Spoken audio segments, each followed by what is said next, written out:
lagi, saya Valentina Sitorus dalam Sapa Polisiku. Program Sapa Polisiku merupakan inisiasi dari Korlantas Polri untuk menjaga keamanan berlalu lintas dan keselamatan berkendara. Saudara, memiliki knalpot yang bersuara besar dan berisik mungkin jadi kebanggaan tersendiri bagi si pengendara motor. Namun, tahukah Anda jika hal ini melanggar aturan dan juga mengganggu ketertiban masyarakat? Selain itu, penggunaan knalpot bising ini juga tidak sesuai standar. Lalu, apa saja yang dilakukan polisi untuk menindak para pengguna knalpot bising ini? Mari ikuti saya.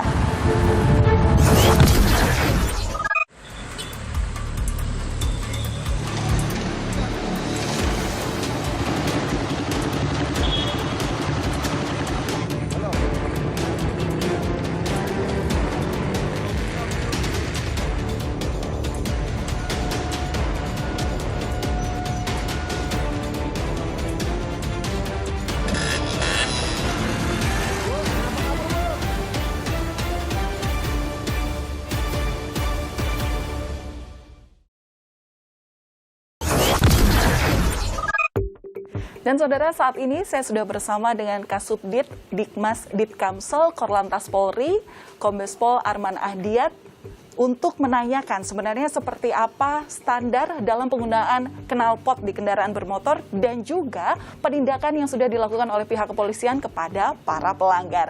Selamat pagi, Pak Arman. Salam sehat, salam presisi. Salam presisi. Iya, Pak Arman. Jadi sebenarnya seperti apa sih Pak aturan dalam penggunaan knalpot di kendaraan bermotor ini? Ya, sebenarnya aturan itu sudah kita berlakukan dari mulai tahun 2009 yang lalu dalam Undang-Undang Lalu Lintas Angkutan Jalan. Itu dijelaskan dalam pasal 285 mengatakan bahwa kendaraan bermotor itu harus sesuai dengan spesifikasi teknis kendaraan bermotor yang harus diberlakukan di dalam kendaraan bermotornya. Jadi kalau misalkan ada masyarakat yang akan mengganti kendaraan, salah satu bagian kendaraan bermotor itu sebenarnya dilarang gitu, karena spek itu merupakan bagian dari alat keselamatan kendaraan tersebut.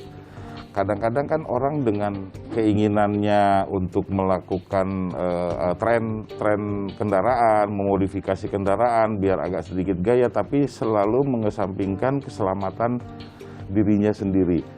Nah, kalau misalkan kita bicara masalah pelanggaran-pelanggaran yang dilakukan oleh masyarakat saat ini, mereka selalu tidak memperhatikan dampak keselamatan yang terjadi pada saat mereka melakukan modifikasi tersebut gitu.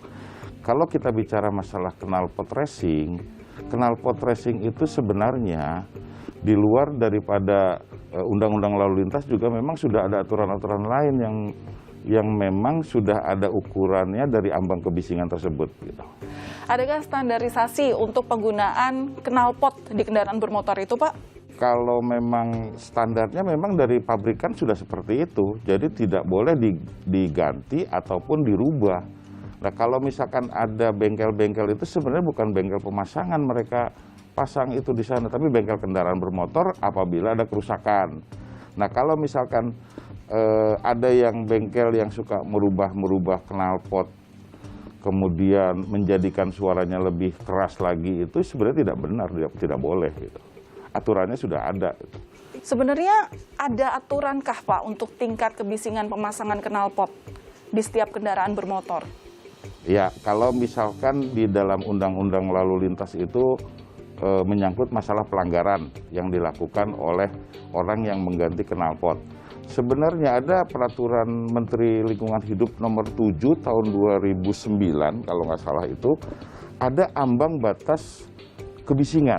Jadi kalau misalkan kendaraan itu 80 cc sampai 175 cc itu desibelitasnya itu 80 desibel. Nah, kalau misalkan dia di atas 175 itu 83 desibel. Lain halnya kalau misalkan kendaraan itu untuk racing. Kalau racing kan bukan di jalan raya, bukan di jalan umum. Ada jalan khusus yang memang mereka tidak mengganggu kendaraan yang lain ataupun orang pengguna jalan yang lain. Gitu. Lalu apa nih Pak yang dilakukan pihak kepolisian terutama terhadap para pelanggar daripada pengguna knalpot yang memang bising ini? Ya biasanya kita selalu memberikan edukasi kepada mereka bahwa apa yang mereka lakukan itu melanggar aturan lalu lintas.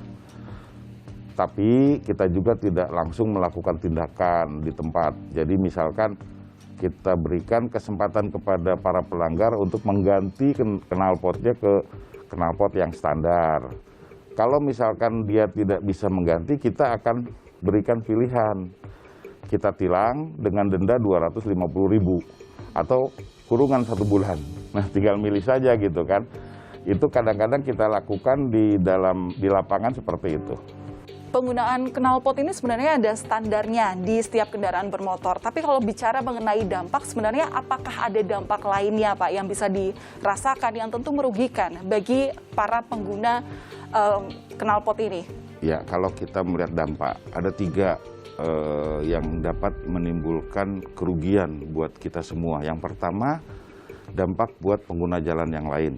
Yang kedua, dampak lingkungan. Dan yang paling penting adalah dampak kepada manusianya itu sendiri. Mungkin ada tambahan lagi dampak terhadap kendaraan bermotornya. Karena kendaraan bermotor yang tidak menggunakan spek yang sesuai dengan pabrikan akan menimbulkan kerusakan. Kerusakan itu mungkin tidak akan ditimbulkan pada saat itu. Nah, ini yang akan merugikan buat pemilik. Kemudian terhadap pengguna jalan yang lain pun sangat membahayakan apabila kita tidak menggunakan standar pabrikan. Suara-suara itu lebih kencang, biasanya lebih trendy, lebih wah atau lebih keren lah kalau misalkan kita sering bahasa anak-anak itu sekarang. Namun justru itu yang membahayakan bagi pengguna yang lain. Itu mungkin yang perlu disampaikan. Baik, semoga memang dengan ditegaknya aturan, masyarakat juga semakin paham sebenarnya ada standar untuk penggunaan knalpot di kendaraan bermotor, dan harapannya semoga dengan aturan ditegakkan ini, polusi suara bisa berkurang untuk meminimalisir adanya ketidaknyamanan masyarakat dalam berkendara di jalan. Terima kasih Pak Kombes Pol Arman Ahdiat yang sudah berbagi bersama kami di Kompas TV. Salam tertib lalu lintas.